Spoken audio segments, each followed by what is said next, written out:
کیا نماز کے دوران قرآنی و مسنون دعائیں پڑھی جا سکتی ہیں؟ اصل میں نوافل میں تو آپ یہ کر سکتے ہیں، فرائض میں اگر ان چیزوں کا اضافہ کریں گے تو اس سے حیت کے بدلنے کا اندیشہ ہے۔ فرائض کو ان کی اسی اصل حالت میں رکھیے، البتہ نوافل میں دعائیں مانگیں۔ البتہ قرآنی دعا جو ہے وہ اگر بدلی ہوئی الفاظ کی شکل ہو جائے تو دوسری بات ہے، ورنہ وہ سجدے اور رکوع میں نہیں مانگی جا سکتی۔ رکوع اور سجدے میں قرآن مجید کی آیت نہیں پڑھی جا سکتی۔ ہاں کھڑے ہوئے آپ پڑھے، قومے میں پڑھے، جب آپ رکوع کے ساتھ کے بعد اٹھتے ہیں اس میں کریں، یا دونوں سجدوں کے درمیان بیٹھ کر کریں، تو اس میں یہ کہ قرآنی دعائیں بھی انسان پڑھ سکتا ہے۔ اگر پڑھی جا سکتی ہیں تو کہاں کہاں، یعنی سجدہ اور رکوع یا قیام وغیرہ میں پڑھی جا سکتی ہیں۔ میں نے عرض کیا نا کہ سجدہ اور رکوع میں نہیں، قرآنی۔ البتہ عام دعا آپ مانگ سکتے ہیں، اللہم اغفر لی ورحمنی، اللہم اغفر لی ورحمنی، آپ یہ دعائیں کیجئے، سجدے میں پڑھے ہوئے جتنی چاہے تو آپ کریں، رکوع میں کریں۔ لیکن یہ کہ جو قرآنی دعا ہوگی ربنا آتنا فی الدنیا حسنۃ وفی الآخرۃ حسنۃ وقنا، یہ سجدے میں یا رکوع میں نہیں، یہ آپ صرف قومے میں یا دونوں سجدوں کے درمیان۔ کیا قرآنی اور مسنون دعاؤں کے علاوہ بھی نماز میں دعائیں مانگی جا سکتی ہیں؟ کیا اردو میں بھی نماز میں دعائیں مانگی جا سکتی ہیں؟ میرا یہ خیال ہے کہ اس سے اجتناب مناسب ہے۔ میں اگرچہ اس کے بارے میں کوئی حکم نہیں لگا رہا ہوں، لیکن یہ مناسب نہیں ہوگا۔ ویسے یہ ہے کہ نماز کے علاوہ آپ کو کس نے روکا دعا سے؟ دعا آپ 24 گھنٹے مانگیے، ہر وقت مانگیے، لیٹے ہوئے مانگیے، بیٹھے ہوئے مانگیے، کھڑے ہوئے مانگیے، باوضو مانگیے، بے وضو مانگیے، جس طرح چاہے مانگیے۔ دعا مانگنے میں تو کوئی رکاوٹ نہیں ہے، لیکن نماز میں ذرا اسی کا اہتمام کرے۔ اس کے لیے فرمایا ہے حدیث میں، وہ جو 7 قسم کے انسان ہیں جن کو اللہ قیامت کے دن خاص اپنے عرش کے سائے تلے نکالے، ان میں سے ایک وہ بھی ہے رجل ذکر اللہ خالیا ففاضت عیناہ، تخلیے میں، علیحدگی میں، خاموشی سے جب وہ بیٹھا ہوا تھا، اس نے اللہ کو یاد اور اللہ کی محبت اور اللہ کی خشیت سے اس کی آنکھوں سے آنسو بہے۔ یہ اللہ کا ہجر ہے، یہ جو زندگی ہے یہ اللہ سے ہمارے ایک ہجر کا ذریعہ، پردہ پڑا ہوا ہے ہمارے رب کے، غیب کا وہاں پردہ پڑا ہوا ہے۔ اسی لیے آپ نے دیکھا حضور پر کہ جب کیفیت تھی اللہم فی الرفیق الاعلی، بس اب مجھے اس دنیا سے کوئی غرض نہیں ہے، رفیق اعلی اللہ تعالی، اللہم فی الرفیق الاعلی۔ اب تو بس یہ جو بھی، حالانکہ حضور کے لیے تو اس دنیاوی زندگی میں بھی حضوری ہی حضوری تھی۔ آپ فرماتے ہیں ابھی تو ادھر ربی، میں رات گزارتا ہوں اپنے رب کے پاس، وہ یطعمنی ویسقینی، وہ مجھے کھانا کھلاتا پلاتا۔ اس لیے کہ جب آپ روزے رکھتے تھے، 2 دن کا روزہ، 3 دن کا روزہ، تو شام کو افطار نہیں کیا، بلکہ وہی روزہ رات میں بھی چل رہا ہے، پھر اگلے دن شروع ہو گیا وہ روزہ چل رہا ہے، 2 دن 3 دن، اس کو صوم وصال کہتے ہیں۔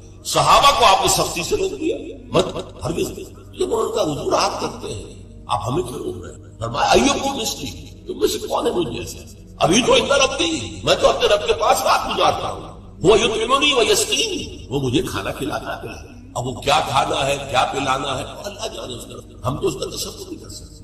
یہ معاملہ جو ہے تو اللہ تعالیٰ کے ساتھ وہ محبت، وہ لگاؤ، وہ تعلق، تو اگرچہ زندگی میں بھی حضور کا اور اللہ کے درمیان کوئی حجاب نہیں تھا، جیسے حجاب ہمارے ویسا تو نہیں تھا، جو بھی باریک سا پردہ تھا وہ بھی اب دوبارہ نہیں۔ اللہم فی الرفیق الاعلی، اب تو اللہ تعالیٰ ہی سے جو رفیق ہے، بلند رفیق۔ اسی لیے کہا اقبال نے، نشان مرد مومن بات گویم جو مرگ آئے تبسم بر لبے ہوئے۔ مرد مومن کی نشانی یہی ہے کہ جب موت آتی اس کے چہرے پر تبسم۔ موت در حقیقت اپنے محبوب سے وصال کا دروازہ ہے، اپنے محبوب سے ملاقات کا دروازہ ہے، لہذا موت کے خوف کا کوئی سوال نہیں ہوتا۔ جو مرگ آیا کہ ذرا سی ایک خطا ہو گئی تھی حضرت اسامہ ابن زید سے، حضور کو بہت محبت تھی اسامہ سے، اپنے پوتے کی طرح سمجھتے تھے، اس لیے کہ زید کو تو اپنا بیٹا بنایا ہوا تھا، زید ابن حارثہ، تو بعد میں جب آیت اتری کہ یہ کوئی منہ بولا بیٹا اسلام میں کوئی شے نہیں ہے، ورنہ پہلے انہیں کہتے تھے زید ابن محمد، اس کے بعد دوبارہ وہ زید ابن حارثہ رہ گئے، لیکن محبت کتنی تھی زید سے، اور اس اعتبار سے گویا کہ حضرت اسامہ ابن زید وہ تو حضور کے پوتوں کے مانے، ان سے غلطی ہو گئی۔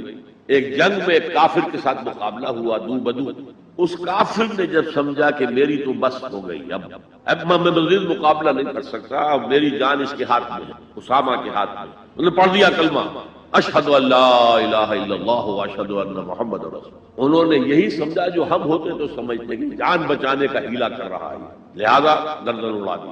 کچھ دل میں اپنے خدشہ سا رکھا یہ صحیح کام کیا میں نے یا نہیں، یا ہو سکتا ہے حضور کو کسی اور ذریعے سے اطلاع پہنچی۔ طلب فرمایا اسامہ یہ تم نے کیا کیا؟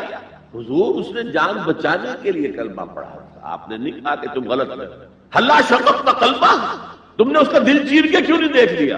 یعنی نہ تم دل چیر کے دیکھ سکتے ہو، کیا تمہیں معلوم ہے؟ کیسے کہہ سکتے ہو یقین سے کہ اس نے جان بچانے کو کلمہ پڑھا؟ اور اے اسامہ کیا کرو گے قیامت کے دن جبکہ یہ کلمہ تمہارے خلاف استغاثہ لے کر آئے گا؟ تو اس کی بھی بہت بڑی اہمیت ہے۔ دنیا میں پورا لیگل اینڈ کانسٹیٹیوشنل نظام اسلام پر قائم ہے، اقرار باللسان پر قائم ہے، لیکن اصل ایمان دل میں۔ یہ سورہ حجرات میں فرمایا گیا جو اس موضوع پر قرآن حکیم کی اہم ترین آیات، آیت نمبر 14 ہے یہ، قالت الاعراب آمنا قل لم تؤمنوا ولکن قولوا اسلمنا۔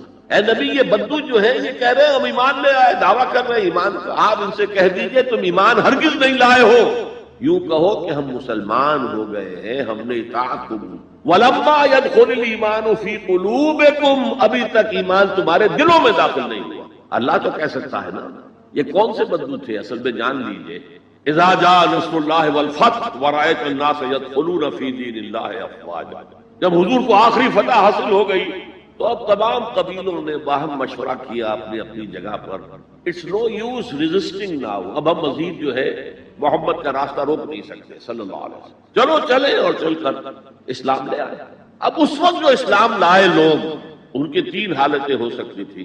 ایک تو یہ کہ واقعی ایمان دیانت کے ساتھ، شعور کے ساتھ، خلوص کے ساتھ ایمان لائے تو وہ مومن ہو گئے، اور ایسا بھی ہو سکتا ہے کچھ لوگوں نے سوچا کہ اب تو ہمارا بس جو ہے نہیں چل رہا ہے، ابھی تو دبک جاؤ ذرا، پھر موقع کا انتظار کر کے کھڑے ہوں گے دوبارہ اور پھر ہم ان کو ختم کر دیں گے، جیسے کہ ہوا حضور کے انتقال کے بعد کتنے بڑے بڑے فتنے اٹھے، جھوٹے نبی کھڑے ہو گئے، مانعین زکوٰۃ کھڑے ہو گئے۔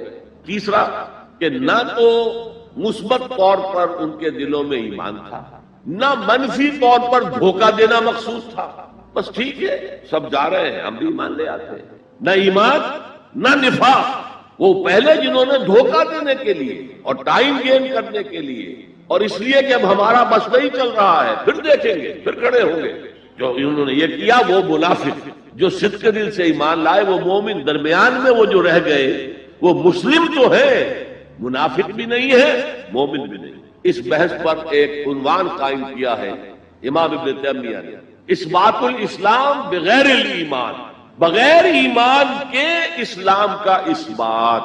اس لیے کہ جب قرآن یہ کہہ رہا ہے قالت الاعراب آمنا قل لم تؤمنوا ولکن قولوا اسلمنا ولما يدخل الايمان في قلوبكم، لیکن اگر تم اللہ اور اس کے رسول کی اطاعت کرتے رہے تو ہم تمہارے اعمال میں سے کچھ کمی نہیں کریں۔ اس کا مطلب کیا ہوا؟ منافق تو نہ ہوئے، اگر منافق ہوتے تو منافق کا تو کوئی عمل قبول نہیں، لہذا نہ مومن نہ منافق بلکہ مسلم، صرف مسلم۔ آج کے مسلمانوں کا آپ اگر جائزہ لیں، تجزیہ کریں، عظیم اکثریت 1 لاکھ میں سے 99,999 اس کیٹیگری میں فال کرے۔ ایمان کہاں ہے؟ یقین کہاں ہے؟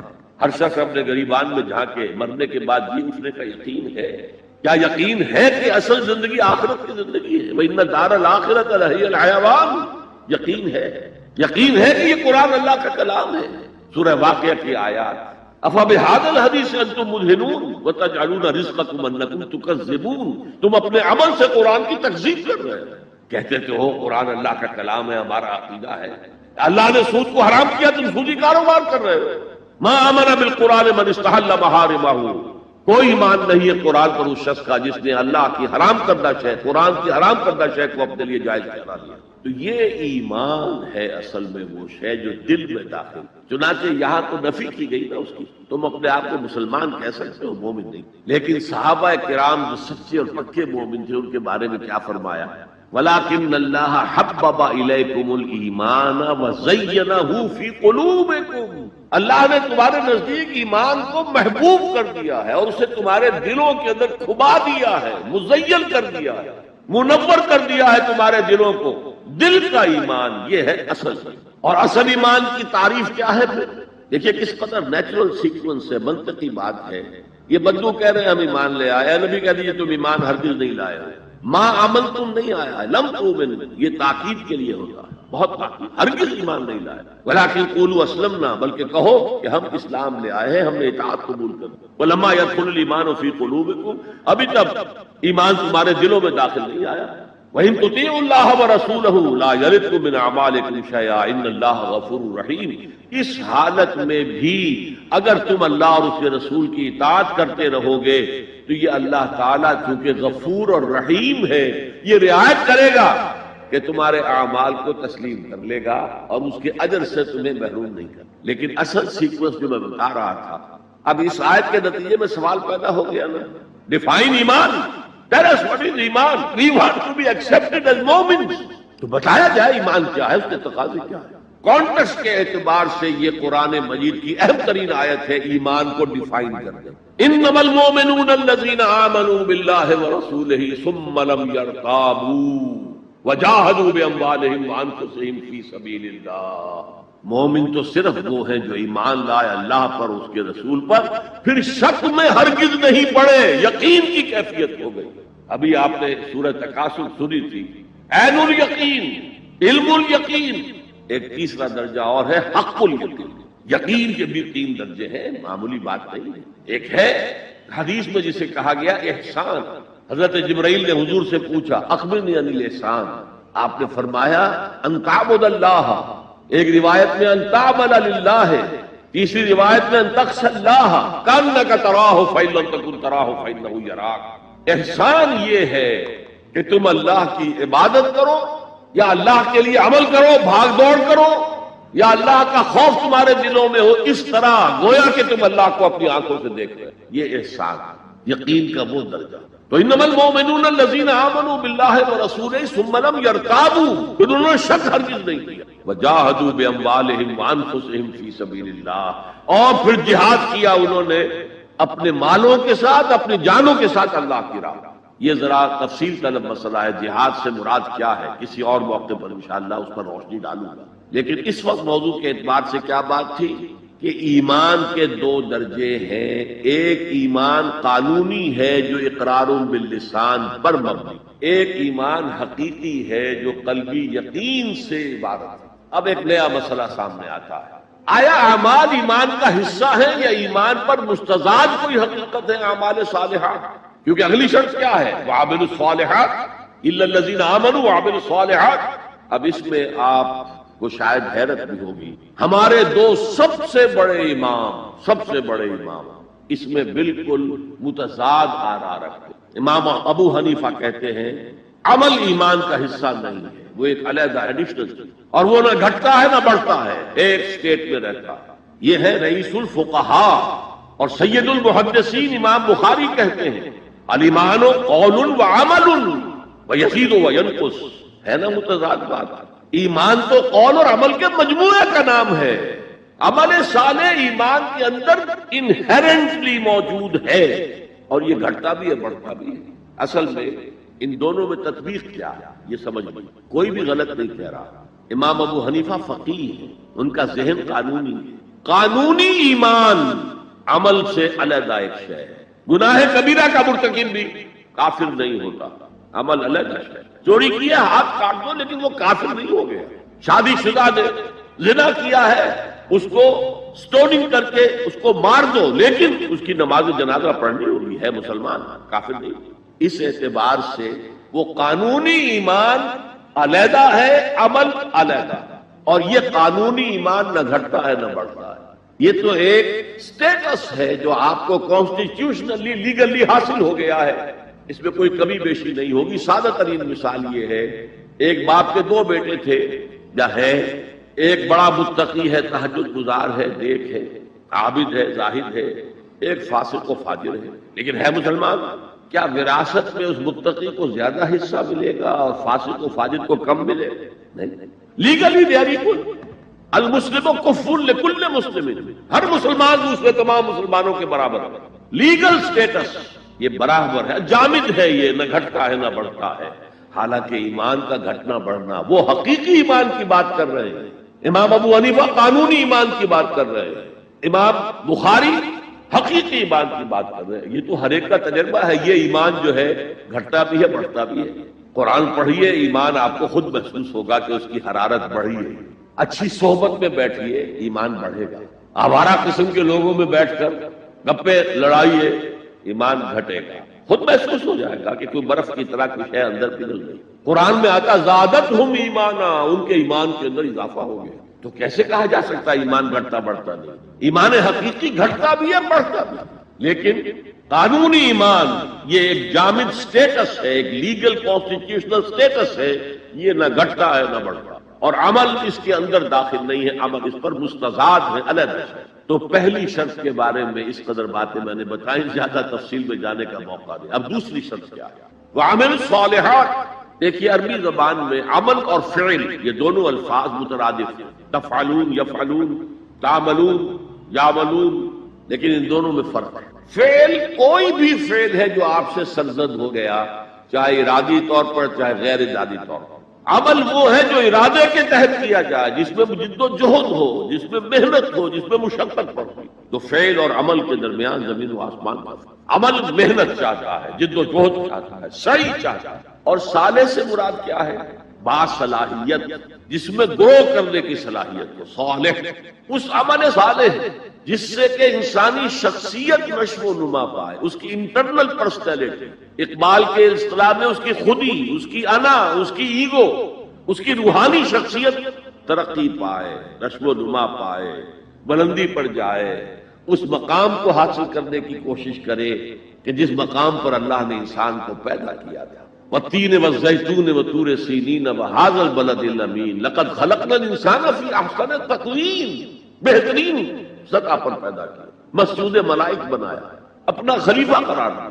ثم رددناہ اسفل سافلین, پھر نیچوں میں سب سے نیچے پھینکے. فرشتے ہم سے اونچے, جنات بھی ہم سے اونچے. جنات کہاں کہاں تک جاتے ہیں؟ میرا یہ خیال ہے کہ کم سے کم سولر سسٹم تک تو جنات کی رسائی ہے, آگے ہے یا نہیں میں نہیں کہہ سکتا. لیکن یہ انسان اب محنت کرے گا. نیچے اگر پھینک دیا گیا تھا الا الذین آمنوا وعملوا الصالحات, جو ایمان لائیں گے اور نیک عمل کریں گے وہ پھر ریگین کر لیں گے اپنے اس مقام کو جس مقام پر انہیں اصلاً پیدا کیا گیا. اور جو لوگ اس مقام کو حاصل نہیں کر سکتے ان کے بارے میں قرآن کہتا ہے اولئک کالانعام, سورہ اعراف میں, یہ چوپایوں کے مانند ہیں, حیوانات ہیں. بل ہم اضل, بلکہ ان سے بھی گئے گزرے. کیوں؟ حیوان کو جس سطح پر پیدا کیا گیا اس پر اپنی زندگی گزار رہا ہے, اس سے اوپر کی کوئی صلاحیت دی ہی نہیں گئی. انسان کو لقد خلقنا الانسان فی احسن تقویم, اگر انسان حیوان کی سطح پر گر جائے جیسے کہ آج گر چکا ہے تو وہ حیوانات سے بدتر. اولئک کالانعام بل ہم اضل لہم قلوب لا یفقہون بہا لہم اعین لا یبصرون بہا لہم آذان لا یسمعون بہا. ان کا دل ہے اس سے غور نہیں کرتے, آنکھیں ہیں ان سے دیکھتے نہیں ہیں, کان ہیں ان سے سنتے نہیں ہیں. کیا ابو جہل آنکھ سے نہیں دیکھتا تھا؟ کیا ابو جہل کان سے نہیں سنتا تھا؟ یہ وہ انر شخصیت ہے آپ کی, وہ روحانی شخصیت ہے آپ کی, جو دیکھتی ہے بغیر ان آنکھوں کے, جو سنتی ہے بغیر ان کانوں کے, جو غور و فکر کرتی ہے اس عقل سے نہیں بلکہ اس قلب. تو اللہ نے تو سب کچھ دیا تھا, ہر ایک نے وہ روح پھونکی ہوئی ہے, لیکن یہ لوگ اپنی اس روح سے بیگانہ ہو گئے ہیں, بھول گئے ہیں کہ ہمارے اندر کوئی ڈیوائن ایلیمنٹ بھی ہے. ڈیوائن سپارک, یہ لفظ جو ہے مغربی فلسفے میں استعمال ہوتا ہے. ڈیوائن سپارک, ایک شعلہ ملکوتی ہمارے اندر ہے, انہوں نے بھی دیکھا ہے.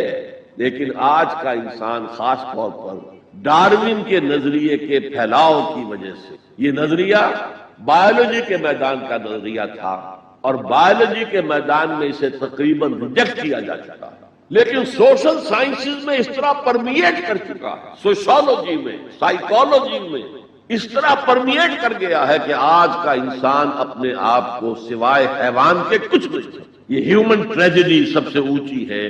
وہ شرف جو اللہ نے عطا کیا تھا, وہ مقام اور مرتبہ جو اللہ نے عطا کیا تھا, اس سے انسان خود مستعفی ہو گیا. نتیجہ کیا نکلا ہے کہ جیسے ہم کہتے ہیں کہ گھوڑا اور گدھا, کیا فرق ہے؟ گھوڑا ذرا ریفائنڈ اینیمل ہے, تب غلط ہے اس میں. گدھا بیچارہ کورس اینیمل ہے, باقی فرق کیا ہے یہ بتائیں. اسی طرح انسان اور شمپنزی اور گوریلا میں کیا فرق ہے یہ بتائیں. عمل صالح جو ہے وہ اس لیے ہے اور یہ بھی نوٹ کر لیجئے، جب یہ صورت اتری تو عمل صالح سے کیا بنا تھا؟ شریعت تو ابھی نازل نہیں ہوئی، عمل صالح ایک ہی تھا، ایک ان الذین قالوا ربنا اللہ ثم استقاموا، جنہوں نے کہا ہمارا رب اللہ ہے پھر جم گئے، چاہے مارا جا رہا ہے، چاہے دہتے ہوئے انگاروں پر لٹایا جا رہا ہے۔ خباب بن الارت رضی اللہ تعالی عنہ لوہار تھے پیشے کے اعتبار سے، بلایا گیا، حضور پر ایمان لے آئے تھے، انگارے زمین پر بچھا دیے، دہتے ہوئے انگارے، کہا اتارو کرتا، اتار دیا، لیٹ جاؤ، لیٹ گئے انگاروں کے، اس لیے کہ حضور کا حکم یہ تھا چاہے تمہارے ٹکڑے کر دیں، چاہے تمہیں بھون دے، تم نے کوئی جوابی کارروائی نہیں کرنی۔ کفو ایدیکم، اپنے ہاتھ بندے رکھو۔ قرآن میں تو یہ کہیں جا کر سورہ نساء میں حکم آیا ہے، ایک زمانہ تھا جب کہ تمہیں حکم تھا کہ اپنے ہاتھ روکے رکھو، مکے میں یہ حکم حضور نے دیا، لہذا لیٹ گئے، پیٹھ کی کھال چلی، چربی پگھلی، اس سے وہ انگارے چھڑے۔ ان الذین قالوا ربنا اللہ ثم استقاموا، پھر جم گئے۔ یا صرف ایک عبادت دی گئی تھی، راتوں کو کھڑے رہا تھا، یا ایھا المزمل قم اللیل الا قلیلا نصفہ او انقص منہ قلیلا او زد علیہ ورتل القرآن ترتیلا۔ اے کمبل میں لپٹ کر لیٹنے والے صلی اللہ علیہ وسلم، کھڑے رہا کرو رات کو سوائے تھوڑے سے حصے کے، نصفہ آدھی رات، اب انقص منہ قلیلا، یا اس میں سے کچھ کم کر لو تو ایک تہائی رات، او زد علیہ، یا آدھی رات پر اور اضافہ کرو تو دو تہائی رات، اور قرآن پڑھتے رہو پڑھتے رہو پڑھتے رہو پڑھتے رہو۔ حالانکہ قرآن کتنا نازل ہوا تھا ابھی؟ کیا یہ 30 پارے موجود تھے؟ دو چند آیتیں اتنی ہیں، repeat and repeat and repeat and repeat, hammer them down into your heart and brain, یہ عبادت تھی۔ باقی نہ ابھی 5 وقتہ نماز ہے، نہ روزہ ہے، کوئی شے نہیں، نہ سود حرام ہے، نہ شراب حرام ہے۔ تو عمل الصالحات اب ہمارے سامنے جب آئیں گے تو اس کے 2 حصے ہیں، ایک بیسک ہیومن موریلٹی، وہ چیزیں جو تمام ادیان، تمام مذاہب، تمام فلسفوں کے اندر مشترک ہے۔ جھوٹ بولنا برا ہے، سچ بولنا اچھا ہے، وعدہ پورا کرنا اچھا ہے، وعدہ خلافی کرنا برا ہے، کسی کی ضرورت پوری کر دینا اچھا ہے اور کسی کو جھڑک دینا برا ہے، والدین کی خدمت کرنا اچھا ہے اور اس سے اعراض کرنا برا ہے، کون نہیں جانتا؟ یہ تو ہے بیسک موریلٹی جو مکی صورتوں میں شروع میں آئی ہے، بہت تکرار کے ساتھ۔ ارأیت الذی یکذب بالدین فذلک الذی یدعو الیتیم ولا یحض علی طعام المسکین، کیا تم نے دیکھا اس شخص کو جو جزا و سزا کا منکر ہے، آخرت کا منکر ہے؟ وہی تو ہے جو یتیم کو دھکے دیتا اور مساکین کو کھانا خود کھلانا تو درکنار، کسی اور کو بھی کہنے کو تیار نہیں ہے کہ کھانا کھلا، پتہ نہیں پلٹ کر وہ کہہ دے تم کیوں نہیں کھلاتا۔ ویل لکل ہمزۃ لمزہ، ہلاکت ہے ہر اس شخص کے لیے جو رو در رو عیب چینی کرتا ہے یا پیچھے برائی کرتا ہے، طنز کرتا ہے۔ ویل لکل ہمزۃ لمزہ الذی جمع مالا وعددہ، مال جمع کرتا ہے، گنتا رہتا ہے، اب میرا بیلنس شیٹ یہاں آ گیا ہے، اب بیلنس شیٹ یہاں آ گیا ہے، پہلے اتنے کروڑ کے ایسٹس تھے، آج اتنے کروڑ کے، اسی حساب کتاب میں بیسک ہیومن موریلٹی اور شریعت کے احکام یہ دونوں آئیں گے۔ اب وہ شریعت پوری ہو چکی محمد رسول اللہ صلی اللہ علیہ وسلم پر، اب ہمیں اس پر عمل کرنا ہے، اور یہ کوئی بوجھ نہیں ہے، یہ ہماری شخصیت کی نشو و نما کے لیے۔ میں ایک مثال دیا کرتا ہوں، آپ کسی پہاڑی اسٹیشن کی طرف جا رہے ہیں، گرما کا صدر مقام کوئی ہوتے ہیں پہاڑی، جملہ ہوتا تھا کبھی، تو آپ دیکھیں گے سڑک پر جہاں بجا نشانات لگے ہوئے، یہاں سپیڈ کم کر لو ورنہ ٹرن ایسا آ رہا ہے کہ ہو سکتا ہے کہ سپیڈ کم نہ ہو تو تمہاری گاڑی جو ہے وہ سیدھی کھائی میں جا جائے۔ تو یہ جو کوششنز ہیں یہ اس کی بھلائی کے لیے ہے۔ آدمی کہ خامخواہ ہمارے اوپر پابندی لگا رکھی ہے، نہیں، تمہاری بھلائی کے لیے، شریعت تمہاری بھلائی کے لیے، تمہاری شخصیت کے صحیح نشو و نما کے لیے، تاکہ تم اس مقام پر پہنچ جاؤ جس مقام پر کہ اللہ تعالیٰ نے تمہیں پیدا کیا تھا۔ والتین والزیتون وطور سینین وہذا البلد الامین لقد خلقنا الانسان فی احسن تقویم۔ اچھا، اب ذرا چند احادیث حقیقی ایمان کے اعتبار سے میں نے آپ کو بتایا، امام بخاری کے نزدیک عمل علیحدہ نہیں ہے، ایمان کا جز، اور بے شمار احادیث اس پر دلالت کرتے ہیں۔ حضور فرماتے ہیں صلی اللہ علیہ وسلم، واللہ لا یؤمنو واللہ لا یؤمنو واللہ لا یؤمنو، خدا کی قسم فلاں شخص مومن نہیں ہے، خدا کی قسم وہ مومن نہیں ہے، خدا کی قسم وہ مومن نہیں ہے۔ صحابہ لرز گئے، کانپ گئے، کون ہے بدبخت اور شقی جس کے بارے میں اللہ کے رسول 3 مرتبہ اللہ کی قسم کھا کر کہہ رہے کہ وہ مومن نہیں؟ پوچھا گیا من یا رسول اللہ، اللہ کے رسول کون؟ فرمایا الذی لا یامن جارہ بوائقہ، وہ شخص جس کی ایذا رسانی سے اس کا پڑوسی امن میں نہیں ہے، چین میں نہیں۔ کیسے سیپریٹ کریں گے ایمان کے عمل سے؟ ہے کوئی آری جو کاٹ دے ان کو علیحدہ علیحدہ کر دیں، لیکن یہ حقیقی ایمان کی بات ہے، قانونی ایمان کی بات نہیں۔ ویسے یہ تو کوئی گناہ کبیرہ بھی نہیں، یہ تو کج خلقی ہے نہ صرف، لیکن اس کے اوپر 3 دفعہ قسم کھائی جا رہی ہے، مومن نہیں ہے، نہیں ہے، نہیں۔ فرمایا لا یزنی الزانی حین یزنی وہو مومن، کوئی زانی حالت ایمان میں زنا نہیں کرتا۔ وہ ایمان 2 کوڑی کا نہیں کہ جو دل میں موجود ہو اور پھر کوئی شخص زنا کرے، تو کیا قیمت ہے اس ایمان کی؟ 2 کوڑی نہیں۔ ولا یسرق السارق حین یسرق وہو مومن، اور نہ ہی کوئی چور جب چوری کرتا ہے تو وہ مومن ہوتا ہے۔ ولا یشرب الخمر حین یشرب وہو مومن، اور نہ کوئی شرابی شراب پیتا ہے تو اس وقت مومن ہوتا ہے، مومن نہیں ہوتا۔ ہاں توبہ کرے تو ایمان واپس آ جائے۔ الا الذین تابوا وآمنوا وعملوا الصالحات وعمل عملا صالحا فاولئک یبدل اللہ سیئات حسنات، ہاں جو گناہ کرنے کے بعد توبہ کرے اور ایمان لائے، تجدید ایمان کرے، اس لیے کہ گناہ کی وجہ سے ایمان زائل ہو گیا۔